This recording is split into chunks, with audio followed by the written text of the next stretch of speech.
Back speaking with Nick Holthouse this morning from Meteoric Resources. Nick, morning. Good morning, Andrew. How are you? Yeah, really good, Nick. Good to speak with you. You've announced here another brick in the offtake wall with this deal with Ucore. Just tell us a bit more about what's been arranged. Absolutely, Andrew. Look, it's another step forward in our offtake strategy. So we now have two offtakes lined up. There's 6,000 tons that we've spoken for, out of around 9,000 tons total. It's a solid step forward.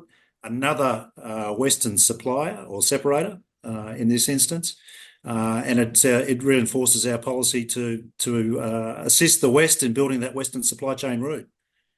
Just tell us a bit more, Nick, about Ucore. You say they're working on a rather interesting rare earth separation technology. They do. They've got something that's a little bit different from the rest. It's what they call their rapid SX technology. It's a little bit black box. It's a little bit hard to know what's actually going on under the socks they've got under their tube, but it's a very different concept. And the concept, what the concept does is it allows a much smaller floor space for the separation process to take place, and it happens at a much faster rate. So there's savings with regard to the fact that the operation itself or the separation facility will have a much smaller footprint, and the process itself occurs at a much faster rate. There's savings to be made in that application.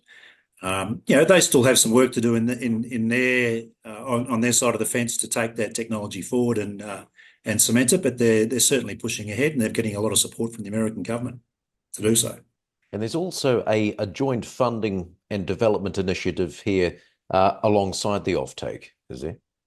Yeah, there is. So Ucore have been quite successful in their with regards to their approaches to the American government. They've had a $5 million grant it's been gifted to them from the Department of Defense, and they are certainly happy to extend that relationship that they have with the Department of Defense to us as we go forward.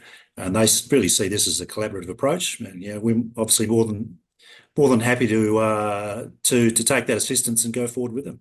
So clearly, these two offtakes signaling confidence in your project and the ability to get into production. Absolutely, Andrew. Yeah, it is another big tick for the Caldeira project. We don't get these advances from everyone. Ucore are looking to be a significant player in the rare earth space. They have that different technology from most other separators.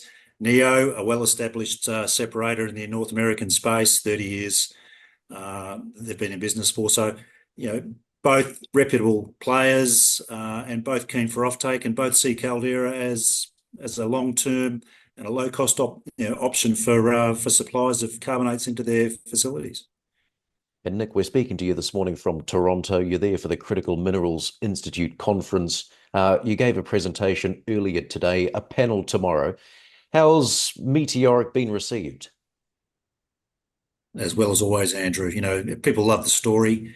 Brazil's really positioning itself to be a bit of a centre of excellence with regards to not only in the rare earth space, but in the critical mineral space in general. There's a lot of activity happening in Brazil, and people love hearing the story.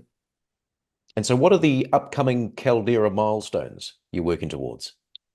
There's more resource updates to come. There's three of the licenses which have been previously drilled. They're waiting on those assays to come back.